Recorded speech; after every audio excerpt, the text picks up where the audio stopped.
요한복음 14장 27절에서 31절까지. 요한복음 14장 27절에서 31절까지. 제가 대독해 드리겠습니다. 평안을 너희에게 끼치노니 곧 나의 평안을 너희에게 주노라.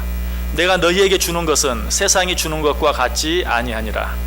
너희는 마음에 근심하지도 말고 두려워하지도 말라. 내가 갔다가 너희에게로 온다 하는 말을 너희가 들었나니 나를 사랑하였더라면 내가 아버지께로 감을 기뻐하였으리라. 아버지는 나보다 크심이니라. 이제 일이 일어나기 전에 너희에게 말한 것은 일이 일어날 때에 너희로 믿게 하려 함이라. 이후에는 내가 너희와 말을 많이 하지 아니하리니 이 세상에 임금이 오겠습니다. 그러나 그는 내게 관계할 것이 없으니 오직 내가 아버지를 사랑하는 것과 아버지께서 명하신 대로 행하는 것을 세상이 알게 하려 함이로다. 일어나라, 여기를 떠나자 하시니라. 아멘. 우리 옆 사람들과 한번 인사 한번 하겠습니다. 명절 잘 보내셨습니까? 여러분 정말 명절 잘 보내셨습니까? 예. 제가 한 가지 여러분 여쭤보겠습니다. 여러분 아침 식사하셨습니까? 예, 많이 하신 것 같은데 안 하신 분도 계시겠죠. 제가 왜 이렇게 한번 여러분에게 인사를 해보냐면 이 인사는 우리 한국에만 있는 인사예요. 아침 식사하셨습니까? 또 점심 때 만나도 식사하셨습니까? 딱 이때쯤 되면 9시 뭐 이렇다면 아침 식사하셨나요? 점심 식사하셨나요? 저녁 드셨어요? 이렇게 인사하죠. 이런 인사는 우리나라에만 있어요. 어떤 외국분이 한국에 왔어요. 그래서 저 만났는데 그분이 사람들이 나보고 자꾸 밥 먹었냐고 물어본다. 왜 그러냐? 뭐 내가 좀 이상하게 보이냐? 뭐 밥도 못 먹고 다니는 것처럼 보이냐? 사람들이 나만 보면 밥 먹었냐고, 아침에 보면 아침 먹었냐고, 점심에 보면 점심 먹었냐고, 저녁에 보면 저녁 먹었냐고 물어보는데 왜 그러냐라고 묻는 것을 본 적이 있어요. 그리고 저도 한국 사람이기 때문에 외국에 살 때 외국 사람에게 그렇게 안 해도 되는데 Did you have a lunch? Did you have a breakfast? 이렇게 한국말로 굳이 바꿔가지고 아침 먹었습니까? 그 사람들이 물론 그렇게 물으니까 대답은 하죠. 하지만 뭐 왜 저렇게 인사하나 하고 한 번쯤 생각을 했을 거예요. 우리나라에만 있는 독특한 인사예요. 자, 이것과 더불어서 또 우리나라에만 있는 인사가 있어요. 얼마 전 수요 예배 때도 제가 말씀을 드렸는데 그것은 뭐냐면 안녕하십니까. 물론 이 말은 뭐 다른 나라에도 뭐 영어로 How are you? 그러면 뭐 적당히 해석하면 안녕하십니까 그런 뜻이 되겠죠. 그런데 사실 안녕하십니까 라는 우리나라의 본래 의미는 뭡니까? 밤새 안녕하셨습니까 이 말이거든요. 그걸 줄여서 안녕하십니까 라고 말하는 거예요. 밤새 안녕하셨습니까. 또 혹 뭐 일주일 만에 만났다 지난 일주일 안녕하셨습니까. 그러니까 지난 밤에 별일 없었나요? 지난 일주일 동안 별일 없었나요? 1년 만에 만나 지난 1년 동안 별일 없었나요? 이런 인사는 사실 뭐 간밤에 지진이 일어났거나 태풍이 불었거나 불이 났거나 아니 당신 내 아파트에 불이 났다는데 밤새 괜찮았습니까? 이럴 때 묻는 거예요. 근데 우리는 일상적으로 밤새 안녕하셨습니까? 안녕이란 말의 뜻이 뭐죠? 편안할 안, 또 평안할 영. 그러니까 아주 안녕하셨습니까? 라는 말은 짧은 말이지만 편안하시고 평안하셨습니까? 반복해서 묻고 또 묻는 거예요. 또 굳이 이것을 축복하는 말로 바꾸면 편안하십시오. 그리고 평안하십시오. 라는 그런 의미예요. 자, 이렇게 인사하는 민족이 또 하나 있다고 그랬죠.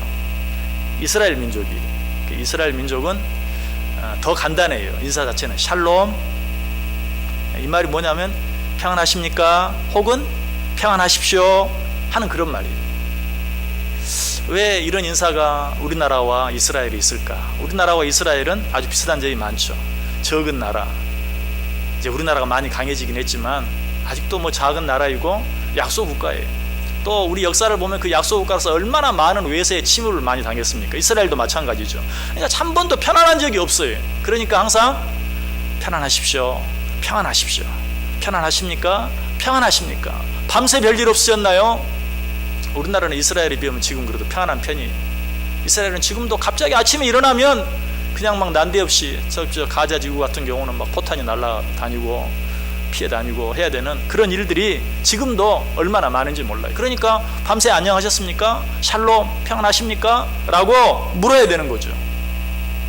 그런데 아이러니컬하게도 어때요?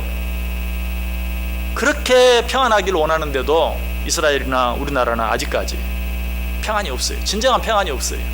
이제 우리나라에 정말 평안이 오기를 간절히 기대해 봐요.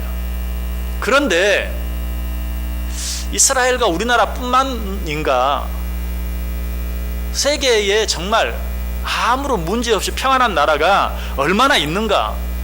정말 그런 나라가 세상에 있나요? 물론 여러분들이 그래도 그 나라는 이러이러지 않습니까? 저 나라는 저러저렇지 않습니까? 그래도 살만하지 않습니까? 나도 그런 나라에 가서 한번 살아보고 싶습니다 하는 그런 생각을 할지 몰라요. 그러나 여러분에게 먼저 정답을 가르쳐 드리면 사람 사는 데는 다 똑같아요. 사람 사는 데는 다 똑같다라는 말 속에는 두 가지 의미가 있어요.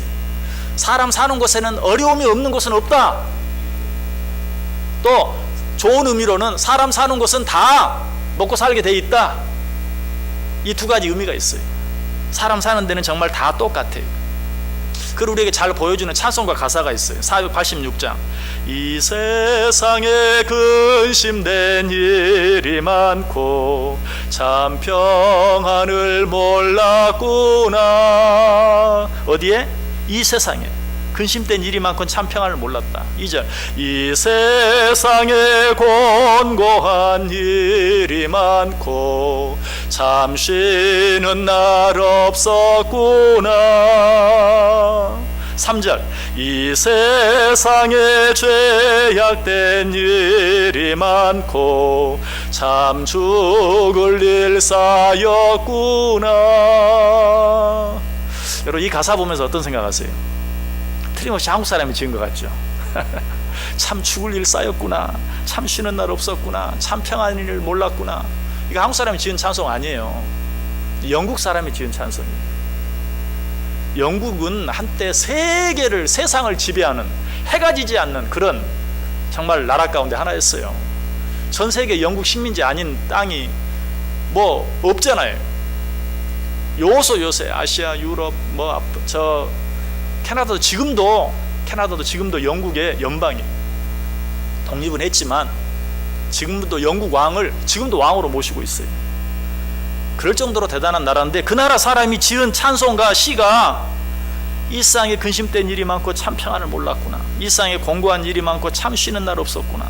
이 세상에 죄악된 일이 많고 참 죽을 일 쌓였구나. 여러분 이거 보면 어때요? 이 세상은 다 똑같아요. 정말 평안하고 편안하고 아무 어려움이 없고 문제가 없는 곳은 어디도 없다는 것이, 이런 얘기 굳이 할 필요 없죠. 왜? 성경이 우리에게 뭐라고 말합니까? 우리의 연수가 70이요 강건하면 80이라도 그 연수의 자랑은 수고와 슬픔뿐이요 신속히가니 우리가 날아가나이다. 우리 인생은 어때요? 70이요 80이라도, 아니 요즘 수명이 많이 늘어나서 90이요 100년이라도 좀 더 나은가요? 아니에요. 수고와 슬픔뿐인 거는 똑같아요. 그래서 요즘 사실 고민이 되잖아요. 갈등이 되잖아요. 오래 사는 게 복인가 아닌가? 오래 살기를 바래 주어야 할 것인가? 축복해 줘야 할 것인가? 아닌가? 이 오래 사는 것이 정말 힘들고 오랜 시간만 더 길어지는 것 아닌가? 하는 여러 가지 고민들이, 갈등들이 우리에게 있어요. 아무리 과학이 발달하고 의학이 발달해도 정말 옛날에는 70년, 80년이었는데 이제는 90년, 100년. 어차피 어때요? 수고와 슬픔뿐인 인생인 것은 마찬가지다라는 것이. 그런데 오늘 말씀에 놀라운 위로의 말씀이 있죠. 27절에 평안을 너희에게 끼치노니 곧 나의 평안을 너희에게 주노라. 이 세상 어디에도 평안이 없는데 수고와 슬픔뿐인데 내가 너희에게 평안을 준다라고 이야기하고 있어요. 자, 그런데 이런 약속을 하신 예수를 믿고 사는 우리들 얼마나 이 세상을 살아가면서 이 평안을 누리고 맛보며 살고 있습니까? 정말 그런 사람은 많지 않아요. 예수님이 분명히 평안을 주노라, 내가 너희에게 나의 평안을 준다 라고 말했는데 왜 그 예수 그리스도를 믿는 우리가 아직도 이 평안을 누리며 살지 못하는가? 그래서 우리들이 평안에 대해서 잘못 생각하고 있기 때문에 그래요. 어떻게? 평안을 마치 편안함인 것처럼, 편안하게 사는 것이 평안이다 라고 생각해요. 그래서 평안하기 위해서 어떻게든 편안해지려고 애를 써요. 이게 잘못된 거예요. 편안함이 평안한 것이 아니에요. 그래서 사람들은 편안한 것이 평안함인 줄 알고 편안함을 얻기 위해 뭘 추구합니까? 돈을 추구해요. 물질을 추구해요. 돈이 많으면, 물질이 많으면 편안해지겠지. 그리고 편안해지면 평안해지겠지 라고 생각하는 것이에요. 그러나 정말 그런가요? 그렇지 않아요. 물질이 없으면 불편해요. 근데 물질이 많으면 어때요? 편안한가요? 아니에요. 우리나라 재벌들 보세요. 다 감옥에 갔다 오고, 지금도 첫째, 둘째 가라면 서러운 재벌들이 지금 재판 중이에요. 그래서 뭐 최하 형량이 뭐 몇 년 나올 것이다. 이번에 아무개 재벌은 북한까지 대통령을 모시고 갔는데도 사람들이 자꾸 뭐라고 하니까 청와대에서 뭐라고 말했어요? 재판은 재판대로 진행될 것이다. 언제 몇 년형이 떨어질지 알지 못하는, 참 불쌍해요. 벌써 몇 번 구치소에 들락날락 했는데 또 재판 판결만 기다리고 있어요. 돈이 많으면 편안한가요? 그렇지 않아요. 너무 적으면 적어서 불편하고 너무 많으면 많아서 불편해요. 그런데도 여러분 지금 표정을 보니까 아유 그래도 많았으면 좋겠어요. 너무 많아서 불편해 봤으면 좋겠어요. 여러분은 감옥 안 가고 살았잖아요. 너무 많으면요 자기도 모르는데 자기가 잘못했다고 감옥 가는 거예요. 나도 몰라. 어떻게 된 건지, 도대체 이게 어떻게 그렇게 된 건지 나도 몰라. 내 돈이 어디서 뭘 어떻게 하고 있는지 나도 모르는데 그것 때문에 감옥에 가요. 돈이 많은 게 나를 편안하게 해주지 않아요. 그런데도 돈이 많으면 편안해진다고 생각하고, 편안해지면 평안해진다고 생각하고 평생 돈만 쫓아다니니까 어때요? 수고와 슬픔뿐이에요.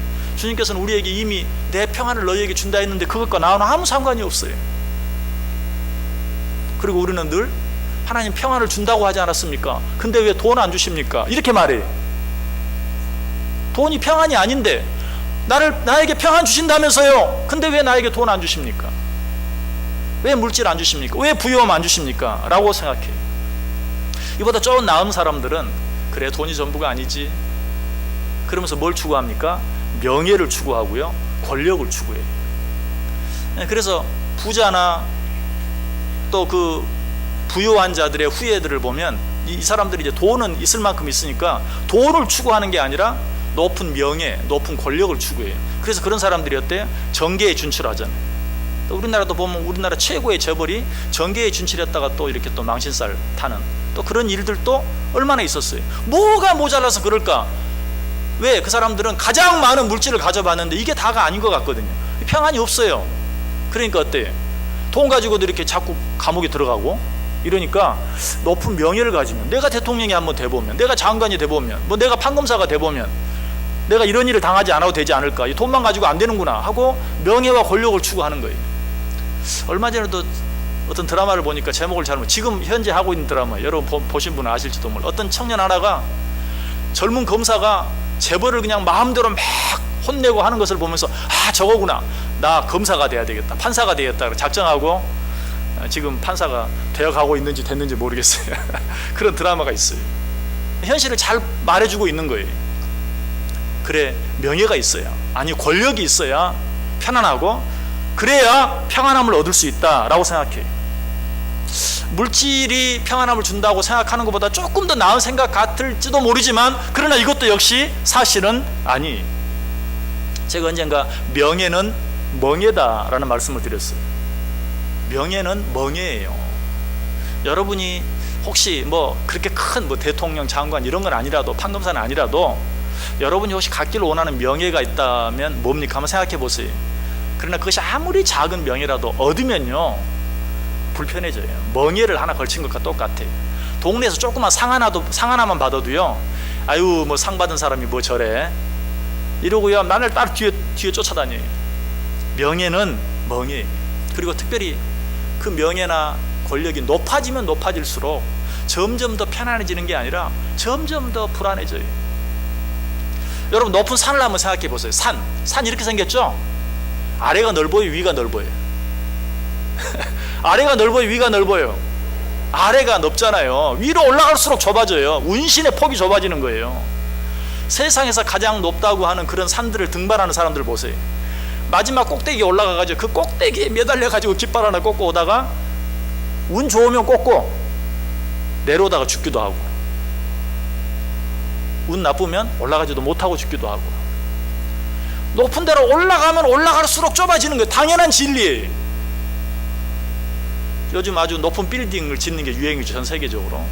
우리나라도 롯데타워를 지었어요. 롯데타워 어떻게 생겼어요? 이렇게 생겼나요? 이렇게 생겼어요. 이렇게 생겼어요.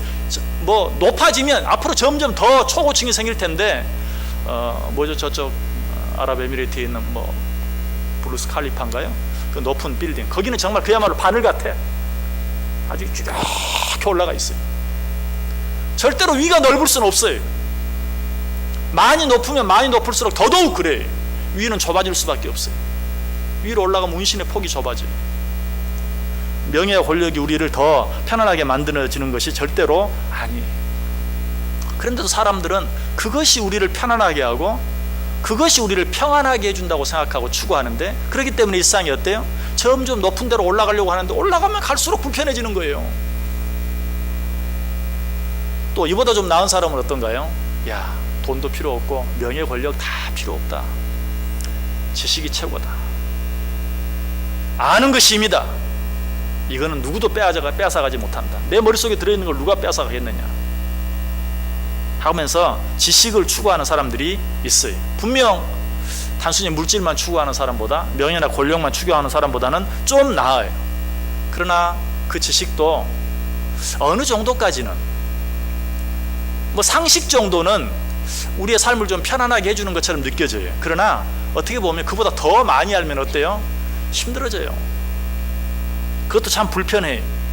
제가 이런 말을 하면 네가 얼마나 알아서 라고 생각할지 모르지만, 누가 세상에 가장 많이 알았던 솔로몬이 뭐라고 말하죠? 지혜가 많으면 번뇌도 많으니 지식을 더하는 자는 근심을 더하느니라. 많이 아는 사람들은요, 우리는 생각도 안 하는 걸 가지고 염려하고 있어요. 우리는 뭐 그냥 그거 걱정도 안 하는데, 이렇게 되면 저렇게 되고 저렇게 되면 이렇게 될 터인데 하면서 얼마나 더 염려하고 걱정하는지 몰라요. 지식도 우리를 편안하게 해주진 않아요. 또 솔로몬이 전도서 12장 12절에 전도서를 마무리하면서, 내 아들아, 또 이것들로부터 경계를 받으라. 많은 책들을 짓는 것은 끝이 없고 많이 공부하는 것은 몸을 피곤하게 하느니라. 저는 이렇게 말할 자격이 없지만 솔로몬이 말하는 거예요. 많은 책을 짓고 많이 공부하는 것 몸 버린다. 몸 버려. 몸을 피곤하게 한다. 몸을 피곤하게 하면 어때? 마음도 다 힘들고 어려워져요. 그것을 이야기해요. 그래서 우리들은 아는 것이 힘이다 라고 생각하지만, 사실 솔로몬은 아는 게 병이다. 그 말이 맞아요. 아는 게 병이에요. 사실 우리가, 여러분 지금 여러분 마음속에 염려거리가 있다면, 걱정거리가 있다면 그 이유가 뭔지 한번 생각해 보세요. 알기 때문에 그래요. 모르면 걱정 안 해요.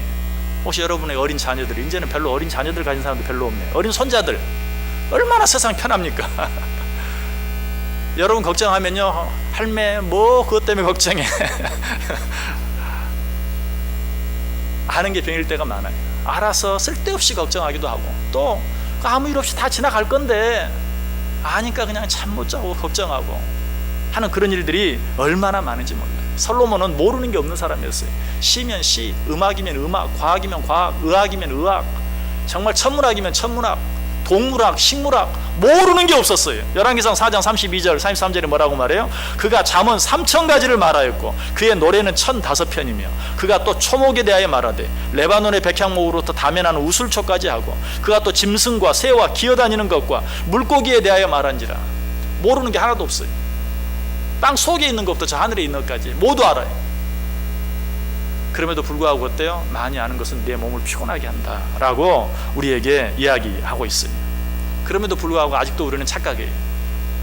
물질이, 권력이, 지식이 우리를 편안하게 하고 그 편안함이 우리를 평안하게 만든다 하고 그것들을 추구하면서 아침부터 저녁까지 동분서주하면서 수고하고 살면서 결국은 뭐라고 말해요? 이 세상에 근심된 일이 많고 참 평안을 몰랐구나. 이 세상에 참 죽을 일 쌓였구나, 이 세상에 참 곤고한 일 많구나 라고 고백할 수밖에 없는 것이. 역시 이 일에 대해서도 솔로몬이 잘 얘기하죠. 너희가 일찍이 일어나고 늦게 누우며 수고의 떡을 먹음이 헛되도다 라고 말하고 있어요. 자, 이런 우리들에게 주님께서 소망을 주시는 것이 뭐라고? 평안을 너희에게 끼치노니 곧 나의 평안을 너희에게 주노라. 어떻게 보면 이 말씀이 우리 마음 가운데 다 오지 않을 수도 있어요. 그러나 그 뒤에 계속되는 말씀, 내가 너희에게 주는 것은 세상이 주는 것과 같지 아니하니라. 너희는 마음에 근심하지도 말고 두려워하지도 말라. 내가 지금 너희들에게 평안을 준다고 하는데도 아이고 그 평안 뭐 세상 사는 게 다 그렇죠. 우리 주님은 그 마음을 아신 거예요. 그리고 한마디 덧붙여서 뭐라고 말해요? 아니다. 내가 너희에게 주는 평안은 세상이 주는 것과 같지 아니하리라. 주님 우리에게 주시겠다고 약속하신 평안은 어떤 평안입니까? 로마서 14장 17절에 나와 있어요. 하나님의 나라는 먹는 것과 마시는 것이 아니요 오직 성령 안에 있는 의와 평강과 희락이라. 먹는 것, 마시는 것, 눈에 보이는 어떤 것으로 말미암아 얻는 평안이 아니라 성령 안에 있는 의와 평강과 희락이다. 자, 우리 지지난 시간에 생각해본 말씀, 보혜사 성령에 대해서 왜 주님께서 말씀하셨는가? 바로 오늘 이 말씀을 주시기 위해서. 내가 너희에게 평안을 주겠다. 이 평안은 눈에 보이는 세상의 어떤 것으로 인하여 얻어지는 것이 아니라 오직 성령 안에 있는, 성령을 통하여 얻을 수 있는 의와 평강과 희락이다. 쉬운 말로 하면 성령과 함께 있을 때 누릴 수 있는, 누구도 빼앗아갈 수 없는, 이 세상 그 어떤 것과도 비교할 수 없는 진정한 평안이다. 결국 무슨 말입니까? 우리가 이 땅에서 평안하게 살 수 있는 것은 우리를 위하여 이 땅에 보내주신 보혜사 성령 안에서 사는 것 뿐이라는 것이에요. 왜? 보혜사 성령은 어떤 분이라고 그랬습니까? 모든 것을 가르쳐 주시고 모든 것을 생각나게 해주시는 분이시기 때문에. 다시 한번 우리가 생각해 본 25절 26절, 내가 아직 너희와 함께 있어서 이 말을 너희에게 하였거니와 보혜사 곧 아버지께서 내 이름으로 보내실 성령 그가 너희에게 모든 것을 가르치고 내가 너희에게 말한 모든 것을 생각나게 하리라. 다윗은 이 사실을 알았어요. 다윗도 고난도 많은 왕이었지만 얼마나 영광도 많은 왕이었습니까? 고난도 겪어보고 영광도 겪어보면서 이 세상의 다른 모든 거 다 쓸데없고 오직 성령 안에서 누리는 평안만이 진정한 평안이라는 사실을 다윗은 깨달았어요. 그래서 시편 51편 11절 12절에 나를 주 앞에서 쫓아내지 마시며 주의 성령을 내게서 거두지 마소서. 주의 구원의 즐거움을 내게 회복시켜 주시고 자원하는 심령을 주사 나를 붙드소서. 자, 여기서 다윗이 뭐라고 얘기하고 있어요? 주의 구원의 즐거움을 내게 회복시켜 주옵소서. 그런데 어떻게 해야 그 구원의 즐거움을 회복할 수 있는지를 다윗은 알았어요. 그래서 그렇게 기도하기 전에 뭐라고 기도해요? 나를 주 앞에서 쫓아내지 마시며 주의 성령을 내게서 거두지 마소서. 성령이 내게서 떠나가면 아무런 즐거움도 없습니다. 그 성령을 내게서 거두지 마시고 나의 구원의 즐거움을 회복시켜 주옵소서라고 이야기하고 있어요. 성령이 떠나가면, 성령이 나와 함께 하지 아니하면, 내 안에 성령이 충만하지 아니하면 진정한 평안은 없습니다. 잠깐 평안한 것처럼 착각하며 살 뿐이에요. 진정한 평안은 오직 성령 안에 있는 의와 평강과 희락이. 다윗은 그래서 어떻게 기도했다고요? 내게 성령을 거두지 마소서. 적극적으로 말하면 성령 충만하게 해 주옵소서 라고 하나님께 기도했어요. 성령이 우리 안에 계시면 평안해요. 요즘은 우리 길을 갈 때 반드시 사용하는 게 뭐가 있죠? 내비게이션이 있어요. 제가 언젠가 지방에 한번 생전 처음 가는 곳을 가는데 가면서 내비게이션을 켜고 갔어요. 그런데 배터리가 다 돼가지고 곧 꺼지려고 그래요. 그래서 충전 라인을 찾았는데 충전 라인이 없어요. 충전할 방법이 없는 거예요. 그 올라올 때 정말 너무 막막하더라고. 어떻게 집에 가지? 참 옛날에는 잘 다녔는데 요즘은 정말 길도 복잡하고 아무 생각 없이 다니다가 갑자기 전화기 배터리가 딱 죽어버리고 충전할 방법이 없으니까 이거 어떻게 집에 가지? 정말 막막해요. 내비게이션이 있으면 전혀 모르는 처음 가는 곳을 가더라도 마음이 평안한 것처럼. 그러나 그게 없으면 왜 못 오겠어요? 충분히 오죠. 뭐 옛날에도 다 다녔는데 얼마든지 이정표만 보고도 올 수 있는데도 내비게이션이 없으니까 얼마나 불안하고 답답하고 막막한지. 여러분, 우리 안에 성령이 계시면 그래요. 우리는 날마다 한 번도 가보지 않은 길을 가잖아요. 한 번도 살아보지 않은 날들을 날마다 살잖아요. 성령이 계시지 않으면 불안할 수밖에 없어요. 불안한 게 당연해요. 그러나 성령이 계시면, 모든 것을 가르쳐 주시고 모든 것을 인도해 주시는 성령이 계시면, 마치 아무것도 모르면서도 내비게이션 하나 내게 있다는 것으로 생전 모르는 곳에 가도 염려하지 않고 걱정하지 않는 것처럼, 날이 이미 깜깜해지고 그래도 집에 돌아갈 일 전혀 걱정하지 않아요. 내비게이션만 있으면. 내비게이션도 그 정도인데 하물며 성령님이 내 안에 계시면 얼마나 우리 마음이 평안하겠어요. 내가 너에게 평안을 준다. 내가 너에게 주는 평안은 세상에 주는 것과 같지 아니하다. 그 평안은 성령 안에서 너희가 누릴 수 있는 의와 평강과 희락이라 라고 오늘 우리에게 말씀해 주고 있는 것입니다.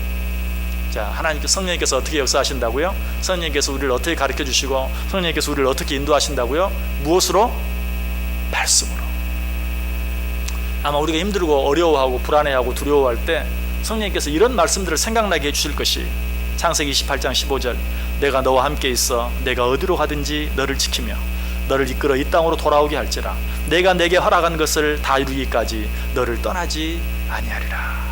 제가 수도 없이 말씀드렸죠. 왜? 제가 가장 사랑하는 말씀이고 정말 성령님께서 이 말씀으로 저를 가장 많이 위로해 주세요. 하나님이 나를 통해 이루시기를 원하는 일을 다 이룰 때까지 나를 떠나지 않는다는 거 알아서 하세요. 나 손에 납니까? 하나님 손에 나지. 하나님 나를 통해 이루시기를 원하는 일 다 이룰 때까지 나와 함께 해주신다고 했으니까 알아서 하세요. 저는 정말 그런 마음이 있어요. 내가 내게 허락한 일을 다 이룰 때까지 너를 떠나지 아니할 것이다. 뭘 두려워하느냐? 뭘 염려하느냐? 이사야 43장 1절 2절에 있는 말씀, 야곱아 너를 창조하신 여호와께서 지금 말씀하시느니라. 이스라엘아 너를 지으신 이가 말씀하시느니라. 너는 두려워하지 말라. 내가 너를 구속하였고 내가 너를 지명하여 불렀나니 너는 내 것이라. 내가 물 가운데로 지날 때에 내가 너와 함께 할 것이라. 강을 건널 때에 물이 너를 침몰하지 못할 것이며 내가 불 가운데로 지날 때에 타지도 아니할 것이요 불꽃이 너를 사르지도 못하리니. 아멘 안 하십니까? 여러분들은 참 이상해요. 지금 하나님께서 여러분에게 말씀을 하시는데도 별로 감흥이 없어요. 꿈속에 이런 말을 해줬다 그러면 막 전화해가지고 목사님 아이고 꿈속에 환상을 봤어요. 환상. 여러분 그거하고 지금 이 시간에 하나님이 저를 통해서 여러분에게 주시는 거 뭐가 다릅니까? 감동이 없습니까? 우리가 왜 이 세상을 살면서 감동을 못 느끼며 삽니까? 매 시간마다 하나님 앞에 나와서 말씀을 들으면서도 최 목사가 하는 말로 생각을 하는 거예요. 지금 하나님이 여러분 사랑해서 여러분 불러다 놓고 지금 말씀해 주시는 것이, 야곱아 너를 창조하신 여호와께서 말씀하시느니라. 이스라엘아 너를 지으신 이가 말씀하시느니라. 두려워하지 말라. 내가 너를 구속하였고 내가 너를 지명하여 불렀나니 너는 내 것이다. 네가 강 가운데로 지날 때에도 불 가운데로 지날 때에도 내가 너와 함께 할 것이다. 그 강물이 너를 침몰하지 못하도록, 그 불이 너를 태우지 못하도록 내가 너를 지켜주겠다 말씀하고 있는 것이에요. 오늘도 성령님께서 우리에게 이 말씀으로 우리에게 평안을 주시는 것이, 그런데도 그래도 하나님이 나는 잊어버린 것 같아요. 그렇게 생각하는 사람이 있을까봐. 아니, 그렇게 생각하는 사람이 여기 있는 줄 아시고 여인이 어찌 그 젖 먹는 자식을 잊겠으며 자기 태에서 난 아들을 긍휼히 여기지 않겠느냐. 그들은 혹시 잊을지라도 나는 너를 잊지 아니하리라. 얼마나 놀라운 말씀입니까? 그런데 왜 나에게는 이렇게 재앙이 많습니까? 그런데 왜 나에게는 이렇게 어려움이 많습니까? 또 주님이 말씀하십니다. 여호와의 말씀이니라. 너희를 향한 나의 생각을 내가 아나니 평안이요 재앙이 아니니라. 너희에게 미래와 희망을 주려 하는 것이라. 재앙처럼 보이느냐? 재앙이 아니다. 평안이다. 희망이다. 내가 너희들에게 주는 것은 바로 이것이다 라고 이야기하고 있어요. 이런 하나님의 약속, 이런 하나님의 은혜를 깨달았던 자들은 뭐라고 고백합니까? 다윗이 먼저 말합니다. 천만인이 나를 애워싸 진친다 하여도 나는 두려워하지 아니하리이다. 천만인이 나를 애워싸고 진친다 할지라도 나는 두려워하지 아니하리라. 왜? 나를 결코 버리지 아니하고 나를 결코 잊어버리지 않겠다고 말씀하신, 나를 통해 허락한 일을 다 이룰 때까지는 나를 절대 떠나지 않겠다고 하신 하나님이 내게 계시기 때문에 천만인이 나를 둘러치고 공격한다 할지라도 나는 두려워하지 아니하리라. 다윗이 또 뭐라고 말했어요? 내가 사망의 음침한 골짜기로 다닐지라도 해를 두려워하지 않을 것은 주께서 나와 함께 하심이라. 주의 지팡이와 막대기가 나를 안위하시나이다. 여러분, 주님께서 우리의 걸음걸음을 주의 지팡이와 막대기로 안위해 주시는 것 믿으십니까? 그렇다면 이제 이렇게 고백하세요. 사도 바울이 고백한 것처럼 그런즉 이 일에 대하여 우리가 무슨 말 하리요? 만일 하나님이 우리를 위하시면 누가 우리를 대적하리요? 또 말하죠. 누가 우리를 그리스도의 사랑에서 끊으리요? 환난이나 공고나 박해나 기근이나 적신이나 위험이나 칼이랴. 마지막으로 말합니다. 너희 안에서 착한 일을 시작하신 이가 그리스도 예수 안에서 이루실 줄을 우리가 확신하노라. 여러분 안에 이미 하나님께서 착한 일을 시작하셨어요. 그 놀라운 일을 하나님께서 반드시 마치실 것이, 이 사실만 믿고 살면 평안해요. 평안해요. 성령님께서 우리에게 날마다 말씀하세요. 적어도 여러분들이 하나님 앞에 나올 때마다 말씀하세요. 물론 그때만이 아니죠. 여러분 일상적으로 생활할 때도 얼마나 하나님이 여러분에게 많이 말씀하시는지 한번 생각해 보세요.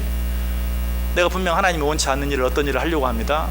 성령님이 안 돼, 그렇게 하면, 그거 하면 안 돼, 그건 네 거 아니야, 그거는 네가 갈 길이 아니야, 너 예수 믿는 사람이잖아, 그 길은 예수 안 믿는 사람들이 가는 길이야. 여러분 그렇게 말씀 안 하십니까? 말씀하세요. 그런데 그 말씀에 순종하지 않고 갔다가 어려움을 겪는 거예요. 그 말씀에 순종하며 나아가면 하나님이 우리에게 평안함을 주세요. 이사야 26장 3절에 말해요.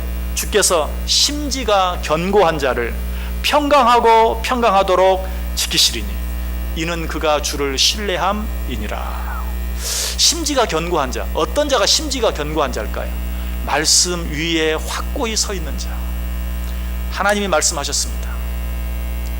하나님이 약속하셨습니다. 이것은 하나님의 말씀입니다. 어떠한 경우라도 하나님의 말씀을 하나님의 말씀으로 알고 인정하고 순종하며 살아가는 자, 이런 자가 심지가 견고한 자예요. 주께서는 이처럼 심지가 견고한 자를 평강하고 평강하도록 지키신다. 왜? 그 사람이 하나님을 신뢰했잖아요. 하나님은 당신을 신뢰하는 자를 절대로 버리지 않아요.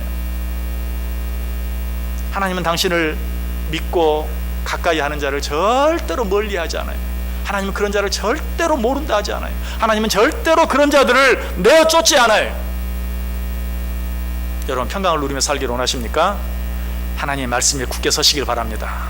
그리고 성령의 충만을 받으시길 바랍니다.